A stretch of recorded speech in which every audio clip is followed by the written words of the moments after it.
Hey everybody, I'm here with my guest today, Diana Perez.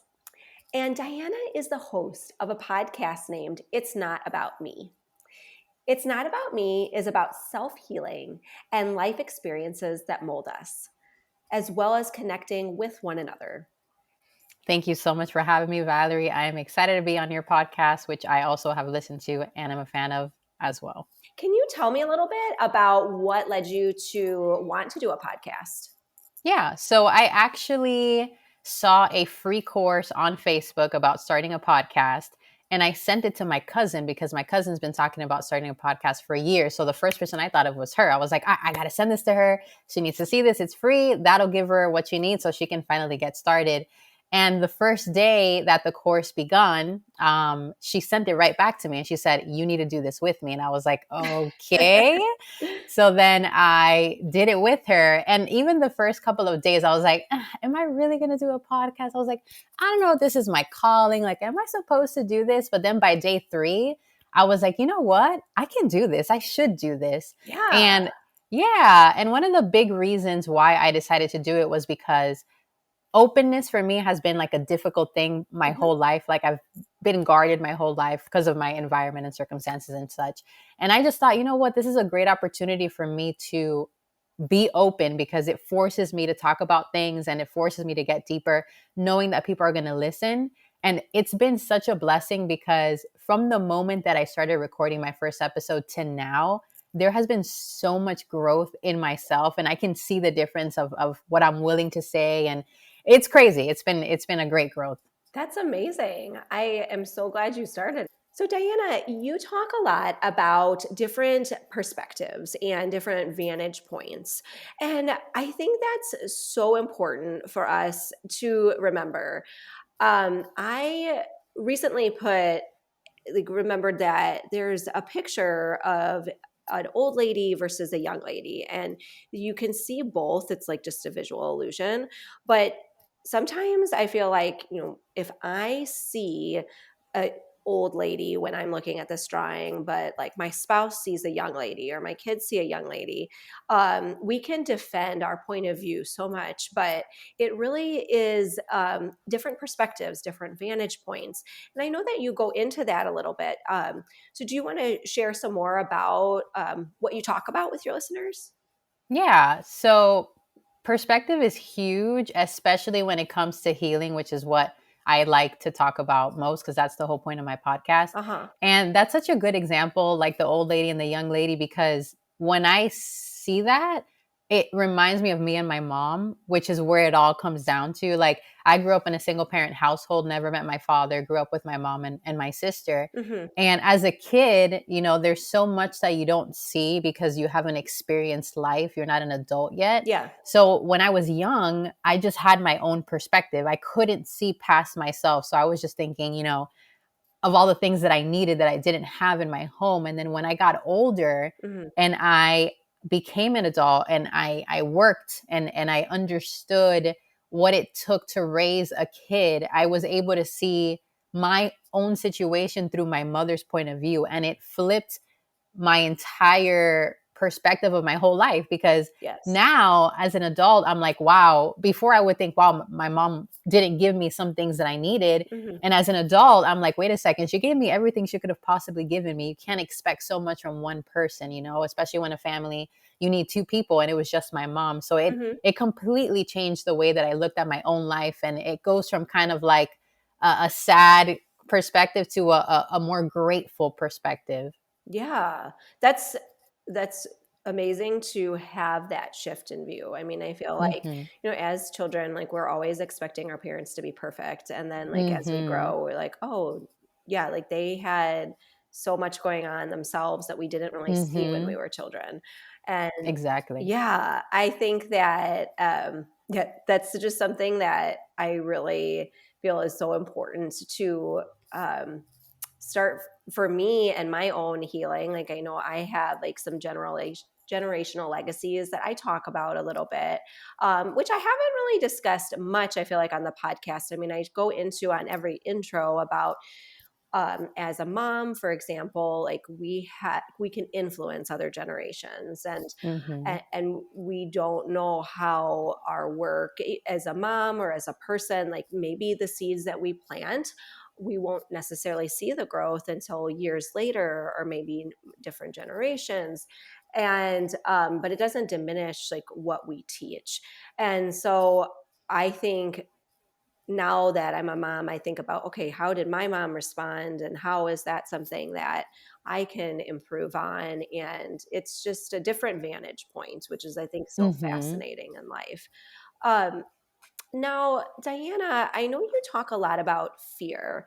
You had an episode about fear, and I really liked the examples that you gave. Can you tell us some more about that? I'd like to talk more about that topic. Yeah. And I love it's funny because when we heard each other's podcast for the first time and you messaged me, you're like, "Oh, you talk about fear, me too." And then I heard yours and I was like, "Oh my gosh, she talks about fear, but she talks about it like from the brain perspective." That's so cool. So Yes. same for me when I heard your episode. I was like, "Oh, yes, so we're Yes. starting with fear." Yes. We're fear educators teaming up. Exactly. Yes. And it's such an important thing to talk about, just when you're talking about life and healing wounds and stuff. Hmm. But I love that you go into the more, function of the brain and how it works and the different parts of the brain and how they kind of help us assess fear and how to respond. Hmm. Because I feel like we have, as human beings, we have this instinctual thing. Like there's certain things that we know we're supposed to be afraid of. Like if we see a scorpion or a snake, we have this instinct that that is something we shouldn't approach because it's a threat. And in the same way, in that same kind of concept, our brain works the same way with emotional fears, which is what I talk about. And these are fears that we learn. Hmm. These emotional fears are fears that we learn depending on our environment and depending on how the people around us respond to certain things. And I think that's so huge because just the fact that people can be perceived as a threat Hmm. based on how you respond to someone else, that's so important to know because I think people forget how powerful they are sometimes, how much we affect each other. We kind of just don't even realize like that our words are so heavy and our actions are so heavy. And so coming from a kid's perspective, when we're talking about kids and our parents, Uh-huh. sometimes our parents say things to us that they don't realize how negative it is towards us, especially because they're adults and adults don't feel the same way that kids do. They're not as sensitive as kids. And so Yeah. kids will hear these words or they'll see their mom and dad do something and it's like, oh, that's threatening. Like they feel like that's Hmm. threatening. And so they learn how to kind of behave in that environment to avoid those threats. And that kind of causes a distance between like kid and parent. Yes. And that's just an important thing to understand as a parent. I think I'm not a mom, but as you were talking about when as you're a mom now and you think about the things that your mom did, like I think about those things Hmm. when I think about having future children. Like maybe I should not react this way, or let me be a little bit more careful about the things that I say. Not that we're going to be Hmm. perfect, but it's good to have that information. Yes, absolutely. Yeah, I think that's it reminds me also of like the Maslow hierarchy of needs. I don't know if you're familiar with that. They talk about it sometimes Mm-hmm. in like some of my nursing classes and stuff. But like, what is so safety is on the bottom, and then what is it on the top? I think self actualization, and then you have all these other um, you know steps in the pyramid, but safety is on the Mm-hmm. bottom. And if you don't meet safety, then you cannot keep moving up to belonging and self-actualization and all of that. And I think as children, when you have that fear response always elicited or frequently elicited, you do have that safety need unmet, because that's just, as people, we're animals, really. I mean, we're like very Mm-hmm. educated animals. And um, Mm-hmm. when we don't feel safe, then it kind of just, that's all that matters. That's that survival part of us. Diana, share with us a story that inspired you to spread mental health awareness. I mean, I know you're so vulnerable on your podcast, and I just love that you have this goal to spread what you've learned to other people. Yeah. I feel like for a big part of my life, I feel like I felt a calling to kind of teach people or to promote Mhm. healing. Like it's something that I just have in my mind constantly. And I just think it's so, like, perspective is a huge thing that I think about. I think that perspective is something that we lack Mhm. a lot of times. And we do tend to make situations about us, which is hence the podcast name, Not About Me, because it is not about me. Yeah. Like when we're talking about relationships with other people, it's about all of us. And Yes. in order for everyone to move forward, we need to understand that we all affect each other, and we need to treat each other more gently and more fragile, because we do forget how sensitive we can be sometimes, and we're so careless with each other sometimes. And yeah, that's something that I'm passionate about, just like keeping in mind your person, like whether it's your partner or your friend or your parent or whatever family Mhm. member. Think about that person. Think about the world through that person's perspective. Don't hold so much against someone, because we all struggle with so many things. And like there's so many things that we don't talk about that we carry, whether it be like deeper wounds or just a bad day or a bad moment, or it could be as surface level or as deep as it can get. But I think that we forget how much somebody can carry, and we expect so much from someone, and it's that expectation is just like unrealistic. We cannot meet these unrealistic expectations. We are going to be imperfect, and we are going to mess up, and we are going to say something bad sometimes or have a bad attitude one day. It's Mhm. just we're affected by so many things. And when you start to release those expectations from other people, and you start to see them for those struggles, and see them through a different set of eyes, a more deeper set of eyes, like maybe I can't see your struggle, but I know that there's something there.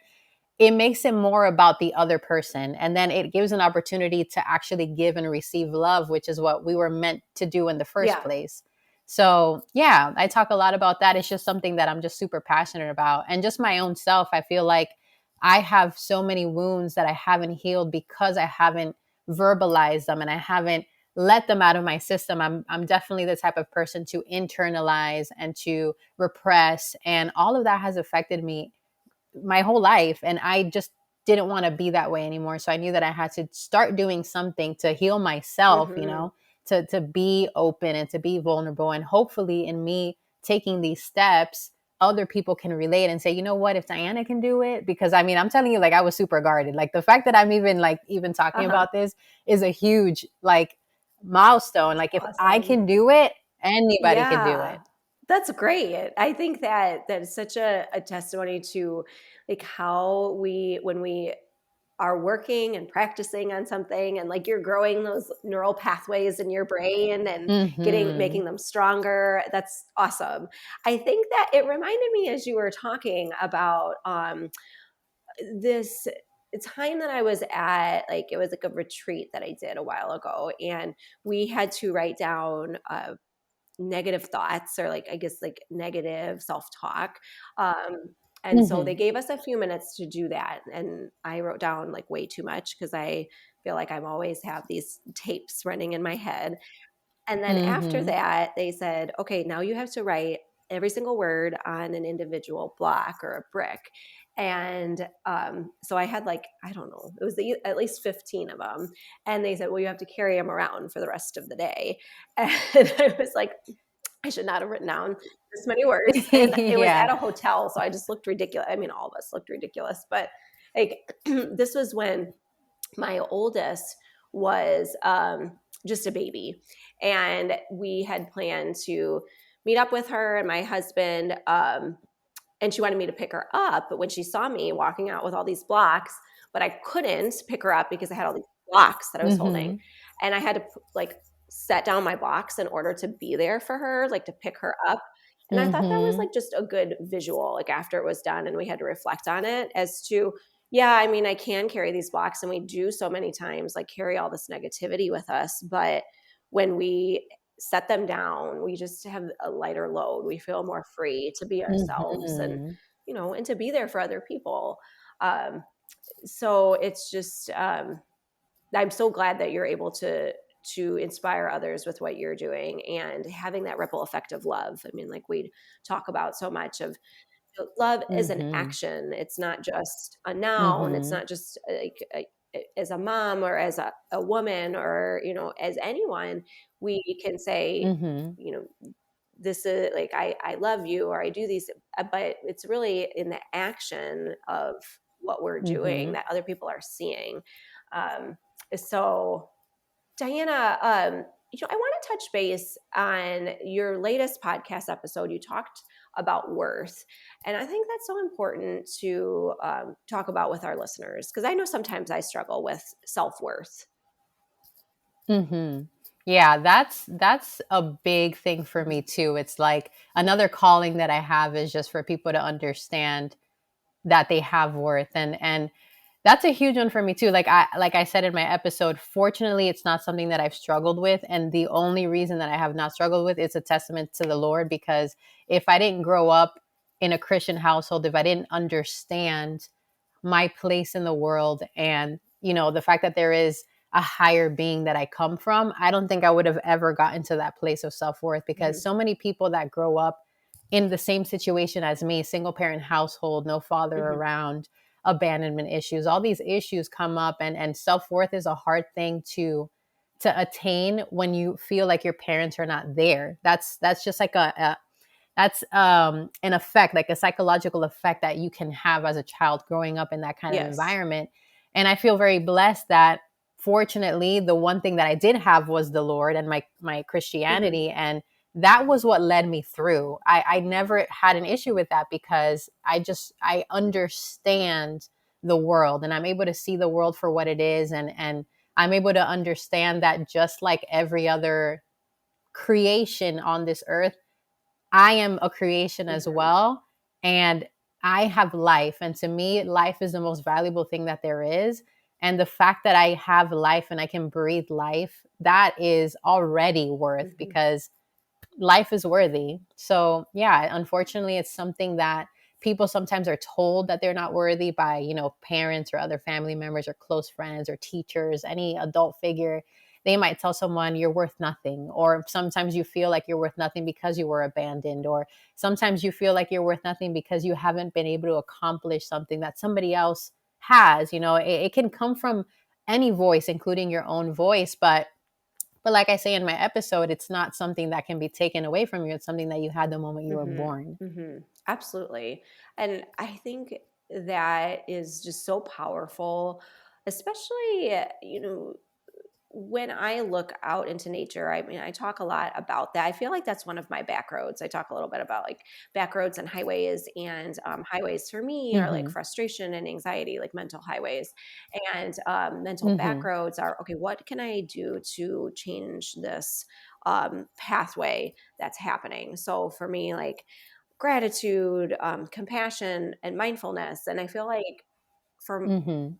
looking out into nature is part of that mindfulness. And I, over the past year or so, as I've been practicing that more, I notice how there's so many parallels to life with Mhm. it's fascinating. Like we have the seasons, Mhm. and there's times where the leaves are all on the trees and they're beautiful, and then there's times in the fall where they change colors, and then there's times of you just of winter, of bleakness and rest, and then it comes back in the spring, and it's Mhm. I I think there's so many. I'd like to do like just an episode on nature itself because I Yeah. love all those Yeah. parallels.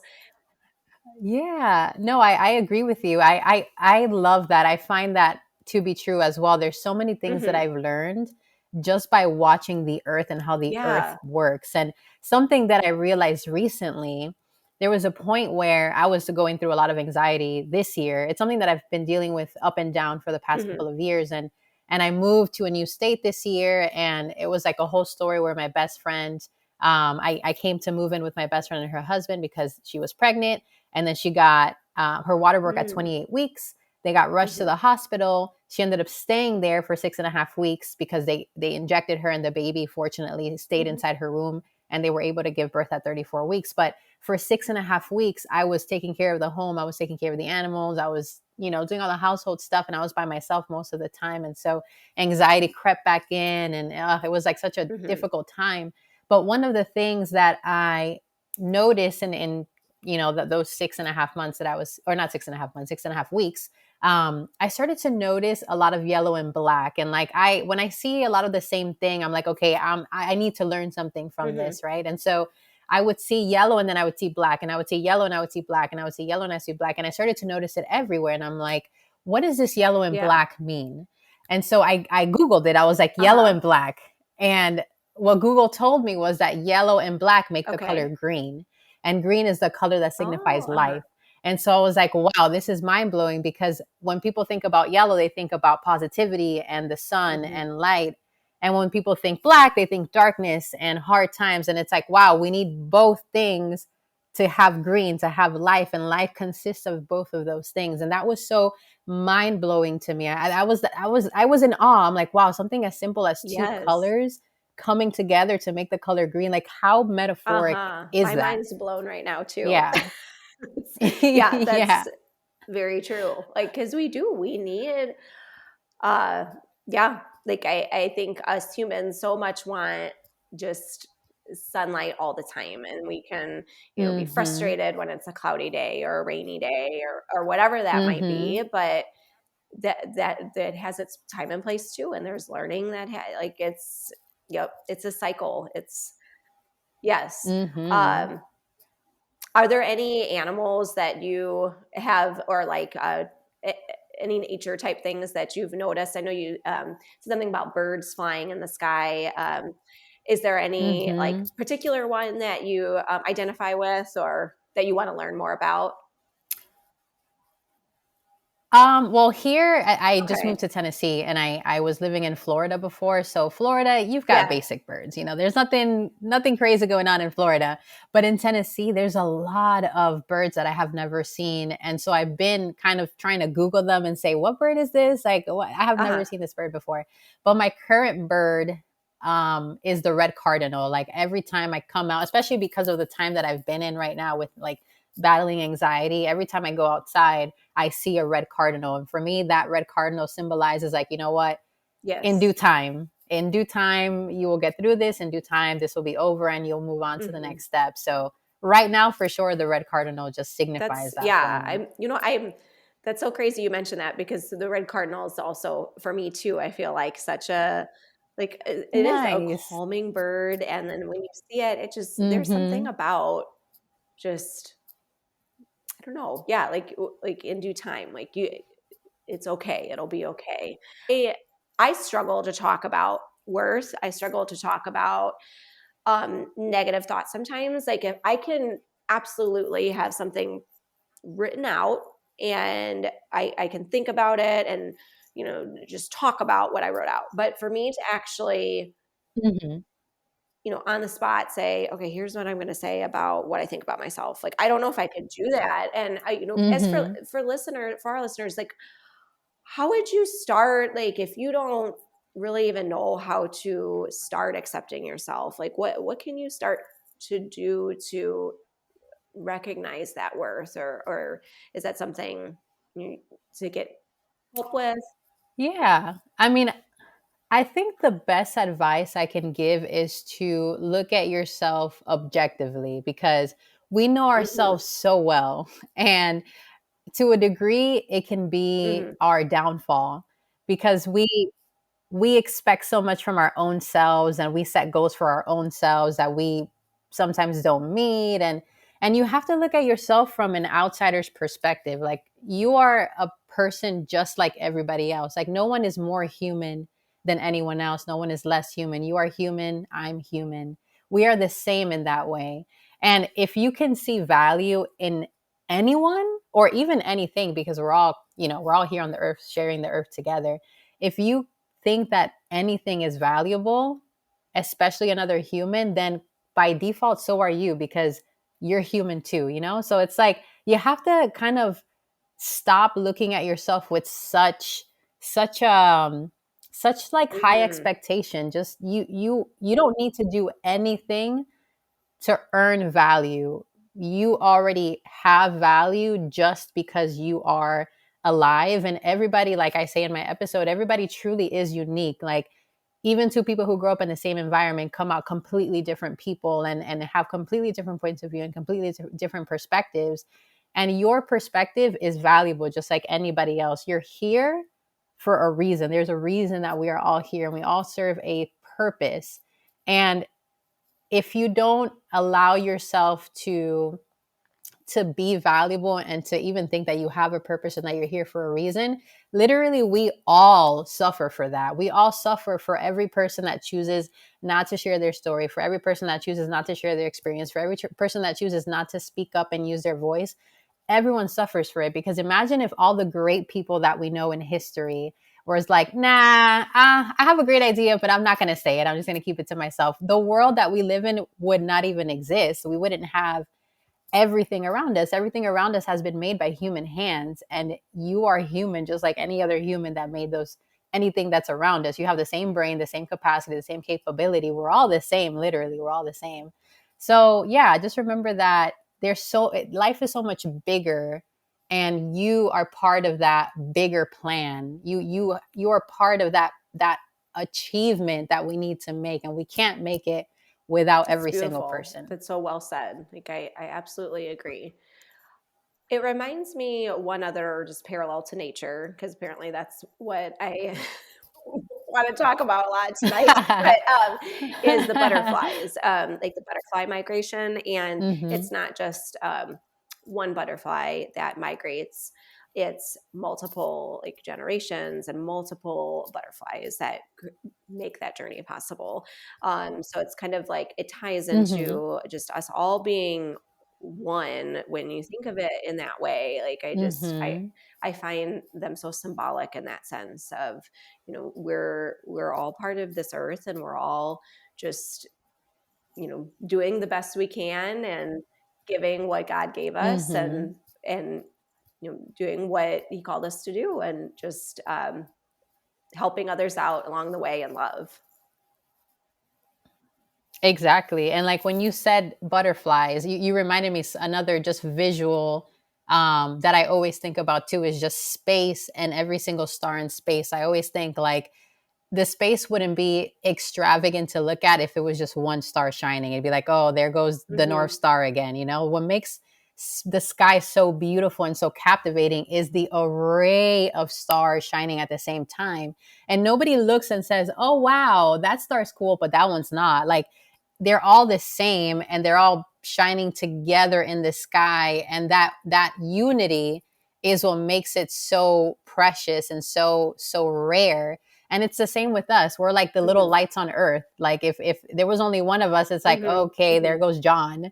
But like it's John doesn't make the earth. It's John and Julie and Amanda and Maria, and fill in the blank with your name of choice. Like it's all of us that make the earth so Yeah. captivating. That's amazing. That's so beautiful. So, how can our listeners find your podcast? Like, what links can I put in our show notes so listeners can find you? Yeah, so I don't have social Okay. media for my podcast yet. So you can find me though. My podcast title is It's Not About Me. I think there's someone else with that title. So my cover art is like a girl sitting on a bench looking towards the sky. Mm-hmm. It's like a more colorful one. But I'm on Spotify, Apple, iHeartRadio, Okay. and Amazon. Thank you so much, Diana. I really appreciate our time together. And thank you for listening to us today. And I hope you all have a wonderful day. And remember that you are loved. Amen.